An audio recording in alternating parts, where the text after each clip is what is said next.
अस्सलाम वालेकुम दोस्तों, फिर से इस्तकबाल है मेरे चैनल मीर फ़िशिंग मास्टर में। जैसा कि मैंने लास्ट वीडियो में बताया कि मैं बीमार था, ये वजह से काफ़ी टाइम तक नहीं आ पाया। लेकिन ये जो टाइम पीरियड गया है 1-1.25 महीने का, तो इसमें मैंने कुछ चीज़ें पॉइंट आउट की है, कुछ नोटिस किया है, जो मैं अब इसी सिलसिले में वीडियो बनाऊँगा अपने कुछ वीडियोज़ को रोक कर। जैसा कि मैंने देखा कि मुझे काफ़ी सारे क्वेश्चंस हो रहे थे, तो हम 1 बाय 1 उन क्वेश्चंस के लिए चलते हैं और फिर उस ताल्लुक़ से डिस्कस करते हैं। अब मुझे जो फ्रीक्वेंटली क्वेश्चन होने वाला है कि भाई अलग अलग रॉड्स को कैसे इस्तेमाल करें। देखिए, रॉड्स बहुत सारी होती है, अलग अलग मतलब आप कौन सी अलग अलग बोल रहे हो। देखो, bait casting, spinning, jigging, popping rod, trolling rod, boat rod, rods में बहुत टाइप की रॉड्स हैं। स्पिनिंग में भी बहुत सारी अलग अलग रॉड्स आती है। तो आपको रॉड्स कौन सी यूज़ करना है, इसके लिए सबसे पहले आपको ये मालूम होना चाहिए कि आप कितने शिकार उससे करने वाले हैं, कौन सी टाइप्स के फ़िश के शिकार उससे करने वाले हैं। उसके बाद में आपको रॉड की कुछ चीज़ें देखनी है। मैंने प्रीवियसली अपने वीडियोस में बताया हूँ कि रॉड सिलेक्शन कैसा होना चाहिए, मीडियम, हैवी, फास्ट एक्शन, ये उसकी एक्शन हो गई। फिर पावर में भी उसकी पावर टिप होती है, उसकी टिप्स 3 टाइप की होती है, उसकी एक्शन 3 टाइप की होती है। तो आपको सॉलिड रॉड लेनी है या मीडियम हैवी रॉड लेनी है, हैवी रॉड लेनी है, तो इसके ऊपर आपको डिसाइड करना है। टिप जो है उसकी वो फास्ट टिप लेनी है, स्लो टिप लेनी है या मीडियम फास्ट टिप लेनी है, ये आपको डिसाइड करना है। फिशिंग आप किस पैटर्न में करने वाले हो, उस पर उसके गाइड्स डिपेंड करते हैं। आप के गाइड्स लेने वाले हो, जे गाइड्स लेने वाले हो, या जो राउंड गाइड्स होते हैं ओ गाइड्स वो लेने वाले हो, ये सारी चीज़ें उस पर डिपेंड करती है। तो हम एक वे में तो नहीं बता सकते, लेकिन अगर आप स्नेक हेड की फ़िशिंग कर रहे हो तो हार्ड टिप वाली रॉड्स लीजिए, सॉलिड टिप वाली रॉड्स लीजिए, मीडियम हैवी एक्शन में। कितने फिट की लेनी है रॉड की साइज़, तो देखिए 7 फीट से लेकर 9 फीट तक की रॉड की साइज़ बेस्ट है। उसके ऊपर आप रॉड की साइज़ पर मत जाइए, क्योंकि फिर आपको 9 फीट तक की आपको कास्ट अच्छा करेंगे। 10 फीट की रॉड, अगर आपको वैसा खेलना है, उतना लंबा और उतना हैवी लूर कास्ट करना है, तो वो कम में ही है। अब बाइट कास्टिंग में लंबा कास्ट कैसे करें, मैंने इसके ऊपर भी एक स्पेशल वीडियो बनाया है। देखिए दोस्तों, सबसे पहले तो बाइट कास्ट में आपको लंबा कास्ट कैसा करना है, मैं पहले ये समझाता चलता हूँ। लंबे कास्ट के लिए लूर का वेट ज़्यादा होना 20 ग्राम, 15 ग्राम से ऊपर 20-21 ग्राम तक चाहिए। अगर आपको ज़्यादा दूर कास्ट करना है तो कुछ लोग ज़्यादा दूर का मतलब कुछ ज़्यादा ही दूर समझ लेते हैं। एक रेंज होती है दोस्तों 50 फुट, 60 फुट, 100 फीट। तो आपको कहाँ तक कास्ट करना है ये पहले आपको डिसाइड करना है। देन आ जाता है आपका स्पूल टेंशन कैसा रखना है, ब्रेक सिस्टम कैसा रखना है। मैंने इसके लिए स्पेशली एक वीडियो बनाया हूँ कि आपको स्पूल टेंशन, ब्रेक सिस्टम कैसा रखना है, थंब कैसे कंट्रोल करना है, लूर कितना वेट का रखना है, और फिर उसके बाद में आती है आपकी अगली चीज़ कि आपको कास्ट कैसा करना है। तो देखिए, हवा सबसे पहला जो ध्यान रखना है उसके अंदर मैंने वीडियो बना रखा है दोस्तों, लेकिन मैं आपको सिर्फ ले चल रहा हूँ। आप मेरे प्रीवियस वीडियो ज़रूर देखिए। आपको जो सबसे पहला ध्यान रखना है, अगर हवा इस डायरेक्शन में चल रही है, मतलब जैसा मैं खड़ा हूँ मेरे पीछे से मेरे सामने की तरफ, अगर मैं ये साइड लूर थ्रो करता हूँ सामने, तो लूर काफ़ी दूर जाएगा, चाहे वो लाइट वेट हो या वेटेड हो। लेकिन अगर हवा इस तरफ से इस तरफ चल रही है, मतलब मेरे पीछे से मेरे आगे की तरफ, और मैं इस तरफ थ्रो कर रहा हूँ, तो लूर अगर हैवी वेट भी रहा तो भी दूर नहीं जाएगा, क्योंकि उसे हवा का प्रेशर रोक देगा। ये हो गई एक चीज़। दूसरी चीज़ आपका कास्टिंग का तरीका। कुछ लोग इस तरीके से कास्ट करते हैं, तो जब आप इस तरीके से कास्ट कर रहे हो तो एक बात ध्यान में रखिए कि कास्ट करते टाइम में रॉड का मुंह सीधा कर लीजिए। लूर ने इमीडिएट नीचे नहीं आना चाहिए, यूं करके वो नीचे आएगा, बैकलैश लगेगा। लूर ने सीधा जाना चाहिए, रॉड का मुंह टेढ़ा कीजिए। उसके कई तरीके होते हैं दोस्तों। मैं जिस तरीके से कास्ट करता हूँ, मैं ये तरीका यूज़ करता हूँ, ये मेरे लिए ईजी होता है। मैं इससे मूवमेंट काफ़ी अच्छे तरीके से दे पाता हूँ और लूर सीधा जाता है। और जब लूर जाता है तो मैं रॉड को इस तरीके से टेढ़ा कर लेता हूँ ताकि वो लाइन बिल्कुल आराम से जाए। उसके बाद में कुछ तरीके ऐसे हैं जिससे आप पानी पर उछालते हुए ले जा सकते हो लूर को, लेकिन लूर उस क्वालिटी का होना चाहिए, फ्रॉग को आप उस तरीके से हॉलो फ्रॉग्स को ऐसे नहीं उछाल सकते हो, तो वो टप्पे खाकर नहीं जाएगा। तो वो तरीका ये होता है दोस्तों, यूँ तरीके से फेंकना। मैं वो जिग्स में यूज़ करता हूँ। तो ये हो गया लंबे कास्ट करने का एक सिंपल सा प्रोसेस। बाकी आप मेरा प्रीवियस वीडियो देख सकते हो उस ताल्लिक से कि वो कैसा है। अब रॉड साइज़ मैंने बताया आपको दोस्तों मैं 6 फीट की रॉड से लेकर तो 8 फीट की रॉड तक मैं यूज़ करता हूँ, और मुझे बेस्ट लगती है 7 से 8 फुट। आपका एक्सपीरियंस उसमें अलग हो सकता है। आप मेरी राय मांग रहे हो तो मैंने अपनी राय आपको, अपना व्यू आपको क्लियर कर दिया कि 7 to 8 फीट मेरी चॉइस है। मैं ये 2 रॉड्स के ऊपर बहुत ज़्यादा खेलता हूँ, मैं एंजॉय करता हूँ। मुझे हाथ में वो हैंडी चाहिए थोड़ी, मतलब ये देखो, ये ऐसा होता है कि जिसके हाथ में जैसी चीज़ बैठ रही है वो जिस हिसाब से खेल रहा है उस हिसाब से उसे मिलेंगी। तो ये हो गया, आपको मैं बता, मेरी चॉइस बता दी मैंने, मेरा व्यू बता दिया। How to cast lures in a different way, ये भी मैंने बता दिया कि अलग अलग तरीके से लूर को कैसे कास्ट करना है। तो देखिए दोस्तों, इसमें डिपेंड करता है कि आप लूर भी कौन सा यूज़ कर रहे हो। अगर आप चम्मच यूज़ कर रहे हो तो वो ऑलरेडी हैवी होता है, स्पिनर यूज़ कर रहे हो वो थोड़ा हल्का होता है, फ्रॉग यूज़ कर रहे हो, आप जिग्स यूज़ कर रहे हो, पॉपर्स यूज़ कर रहे हो, आप वोपर पॉपर यूज़ कर रहे हो, कौन सा लूर आप यूज़ कर रहे हो, ये टोटली उस पर डिपेंड करता है कि वो कैसा कास्ट होगा।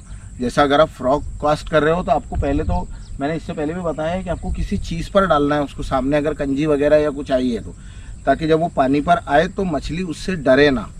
जिग्स जो होते हैं और जो पॉपर्स होते हैं ये तो पानी पर खुद ही वाइब्रेशन करके आते हैं, और जिग्स पानी के अंदर काम करते हैं, वॉपर पॉपर ऊपर से वाइब्रेशन करके आते हैं। सबके फेंकने के तरीके अलग है, इसके लिए मुझे आपको पर्टिकुलर लूर बोलना होगा कि कौन से लूर को मैं कैसे कास्ट करूं, तो मैं आपको इंशाल्लाह हेल्प कर पाऊंगा कि वो कैसे कास्ट करूं। नेक्स्ट, बिगिनर्स के लिए रॉड और रील का सिलेक्शन, ये क्वेश्चंस मुझे सबसे ज़्यादा पूछा जा चुका है। सबसे ज़्यादा मैक्सिमम टाइम ये क्वेश्चन मुझे पूछा गया है कि बिगिनर्स के लिए रॉड और रील का सिलेक्शन कैसे करना चाहिए। तो आइए हम इसके ऊपर बात करते हैं। पहली चीज़, बिगिनर को रॉड लेनी चाहिए मजबूत। आप देखिए, अपने लिए सिलेक्शन इस बेस पर मत कीजिए कि मैं बिल्कुल तोड़ी डालूंगा या करूंगा, लेकिन बिगिनर को रॉड लेनी चाहिए मजबूत। उसे नाजुक रॉड से नहीं खेलना है। रील थोड़ी मजबूत लेनी चाहिए। मैं इसीलिए ब्रांडेड चीज़ बोलता हूं दोस्तों, क्योंकि वो काफ़ी क्वालिटी लेवल पर बनाई जाती है फैक्ट्रीज़ में, उनके टेस्ट होते हैं और उन चीज़ों पर वो बनती है। तो बिगिनर्स इस चीज़ पर ध्यान दे सकते हैं कि उन्हें जो सामान लेना है, अभी जैसे मैंने कुछ बिगिनर्स को दिलाया है, मैंने डाइवर डी वेव की रॉड दिलाई। कोई पेड प्रमोशन नहीं है दोस्तों, चीज़ अच्छी लगती है तो ही मैं यूज़ करता हूँ, वरना मैं नाम नहीं लेता, मैं नहीं बोलता। मैं जिन लोगों से परचेस करता हूँ आप उन्हें कॉल करके भी पूछ सकते हो। तौसीफ भाई, राज फिशिंग टैगल, शफीउल्लाह भाई, देन ये आपके मनीष भाई, कैब्रल आउटडोर, इन सभी लोगों से पूछ सकते हो। मेरा हर महीने कुछ ना कुछ परचेस होता है, मैं सब चीज़ों का प्रमोशन नहीं करता। मैंने डाइवर डी वेव दिलाई बिगिनर्स को और रपाला एस टाइप 40, दोनों बजट में आती है, एवरेज है, लेकिन मजबूत चीज़ें हैं। लाइन मैं कौन सी यूज़ करता हूँ ये क्वेश्चन कंटिन्यूसली होता है। देखिए, लाइन मैंने बहुत सारी यूज़ की है, पर फिलहाल में मैं गीक लाइन यूज़ कर रहा हूँ 0.28 mm की। मैं सिर्फ स्नेक हेड की फ़िशिंग में इंटरेस्टेड हूँ। इंशाल्लाह नेक्स्ट वीक से मैं कार फिशिंग के लिए भी स्टार्ट करने वाला हूँ। मेरे दोस्त ने गोंडा मुझे भेजा है, वो राइस पॉलिश का पाउडर होता है, और फिर मैं ट्राई करता हूँ। मैंने अभी तक नहीं ट्राई किया है। और ये हो गई बिगिनर्स के लिए सिलेक्शन। वो फ्रॉग नॉर्मल ही ले, क्योंकि अगर वो कहीं पर गमा देते हैं या कुछ करते हैं तो वो आसानी होगी उनको कि वो उनको ज़्यादा खर्चे में नहीं जाएगा। अब लास्ट इस पर आते हैं, लास्ट क्वेश्चन पे, और इसी के साथ मैं ख़त्म करूँगा दोस्तों। एक दोस्त ने पूछा है कि पॉपिंग और जिगिंग, इसके बारे में थोड़ा उनको मैं डिटेल में बताऊं। देखिए, मेरे पास अभी तो मैंने दोनों भी लूर नहीं लाए हुए हैं। मैंने कुछ जिग्स परचेस किए हुए हैं, वो स्नेक हेड के लिए भी है और वो कैट फिश के लिए भी है, और पॉपर्स है मेरे पास में। तो दोनों का फ़र्क समझ लीजिए। देखिए पॉपिंग की रॉड और जिगिंग की रॉड अलग अलग है, ऐसा नहीं है। आप नॉर्मल रॉड से भी पॉपिंग और जिगिंग कर सकते हो एक बेसिक लेवल पर। बाद में जाकर जब आप वो लेवल पर फिशिंग करो तो ये रॉड्स ज़रूरी है, क्योंकि दोनों के शिकार पकड़ने वाली मछलियाँ अलग अलग है, तो उसकी मजबूती वैसी चाहिए। जिग जिनके आगे जिग हेड्स होते हैं, जिनके आगे मेटल के हेड बने हुए होते हैं, पीछे उनके जो हुक्स होते हैं उसमें फिश या रबर टाइप के जो वॉर्म्स होते हैं ये लगे होते हैं। इनको पानी में डालने के बाद में यूं यूं हिलाना होता है, या दूर से भी अगर आप ला रहे हो तो उसको उठाओ, थोड़ा हल्के से लपटो, फिर उसको नीचे जाने दो, फिर उठाओ, फिर उसको नीचे जाने दो, फिर उठाओ। उसके पीछे की टेल वर्क करती है, उसके आगे में जो मटेरियल होता है वो भी गुच्छे जैसा लगता है, फिश जैसा, तो वो यूं गिरता है जिग के थ्रू, वजन के थ्रू नीचे, फिर यूं उठकर यूं चलता है, फिर गिरता है। ये हो गया जिगिंग। इसे इस तरीके से किया जाता है कि इसे थ्रो करो, आप थोड़ा उठाओ, फिर लपेटो, फिर उठाओ, फिर लपेटो, फिर उठाओ, फिर नीचे जाने दो। पॉपिंग क्या चीज़ होती है इन शॉर्ट बताता हूँ, इंशाल्लाह लंबा वीडियो बनाऊंगा इसके ऊपर, दोनों चीज़ें आपको डिटेल में समझाऊंगा। पॉपिंग क्या चीज़ होती है, फिश के आगे मुंह बना हुआ होता है खुला हुआ, उसके अंदर ये लगा हुआ होता है जब आप उसे खींचते हो तो वो पानी के ऊपर आवाज़ करके चलता है, वो लूर पानी को फेंकते हुए चलता है ज़ोर से बिल्कुल। अगर वो पानी के अंदर भी चल रहा है तो आपको पॉपर्स को ऐसा खींचना है कि सपोज ये आपने रॉड पकड़ी और लूर दूर है, तो आपको अगर खींचना है यूं, फिर आपको लपेटना है, फिर यूं, फिर आपको लपेटना है, फिर यूं, फिर आपको लपेटना है। उसमें क्या होगा, सपोज ये लूर है तो ये खींच कर यूं आएगा, फिर ये ऐसा जाएगा, फिर ये खींच कर आएगा, फिर नीचे से जाएगा, फिर खींच के आएगा, फिर जाएगा। वो अगर पानी के अंदर से भी आ रहा है तो बहुत बबल्स बनाएगा, मछली को अट्रैक्ट करेगा।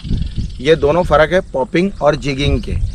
अगर आपको मेरी इन्फॉर्मेशन नॉलेजफुल लगती है, मेरी नॉलेज इन्फॉर्मेटिव लगती है, चैनल को सब्सक्राइब कीजिए, लाइक कीजिए। ये नई सीरीज़ स्टार्ट की है मैंने, आप मुझसे क्वेश्चंस पूछ सकते हो, मैं वीडियो में आकर उसका आंसर दूंगा इंशाल्लाह। अगर मुझे नहीं मालूम है तो जो सीनियर लोग हैं मैं उनसे कांटेक्ट कर उनसे डिटेल लेकर आपको बताऊंगा कि ये चीज़ें क्या होती है। लेकिन आप क्वेश्चंस कीजिए। मैंने पिछली बार भी कहा, आप जब कमेंट कर रहे हो तो एक चीज़ ज़रूर डालें जो मुझे बहुत पसंद आती है कि मेरे सब्सक्राइबर कहाँ से हैं। आप जब भी कमेंट डालते हो तो लास्ट में आप कहाँ से हो ये डाल दीजिए। आपकी नवाजिशों का बहुत बहुत शुक्रिया। चैनल को इसी तरह देखते रहिए, शेयर कीजिए दोस्तों से, अगर नॉलेज अच्छी लगती है तो सब्सक्राइब कीजिए, लाइक कीजिए। शुक्रिया दोस्तों। मैं फ़िशिंग कर रहा हूँ, मैं फ़िशिंग स्टार्ट करता हूँ, अपना डे एंजॉय करता हूँ। अल्लाहु अकबर दोस्तों, पहला शिकार अल्हम्दुलिल्लाह।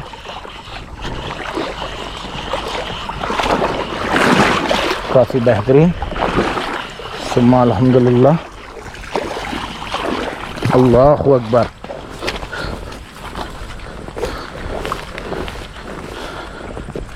अल्लाहु अकबर। ये वो जगह है दोस्तों जहाँ मैंने अपनी सबसे पहली फ़िश पकड़ी थी, और अल्लाह ने आज भी यहाँ से मायूस नहीं किया माशाअल्लाह। अटैक काफ़ी दूर रहा।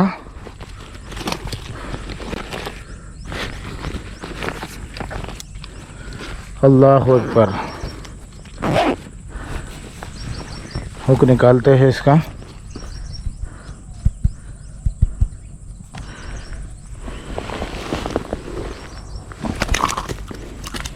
काफ़ी अच्छा स्वेल किया है इसने।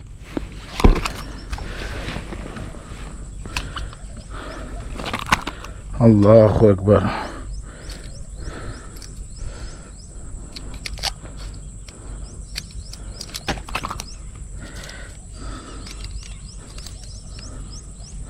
थोड़ा स्टेबल हो जाए।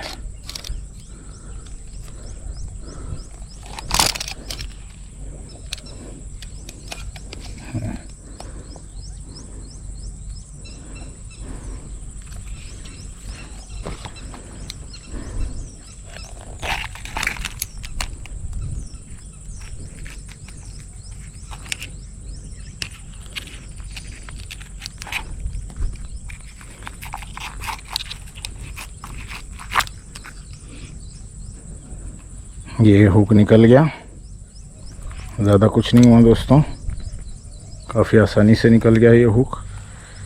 काफ़ी शानदार मछली, माशाल्लाह माशाल्लाह।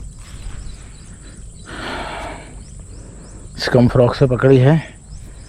ये पहली जगह दोस्तों जहाँ मैंने अपनी सबसे पहली मछली पकड़ी थी। अल्लाह तेरा एहसान है। चलिए अगला शिकार करते हैं दोस्तों, देखते हैं और क्या क्या मिलता है।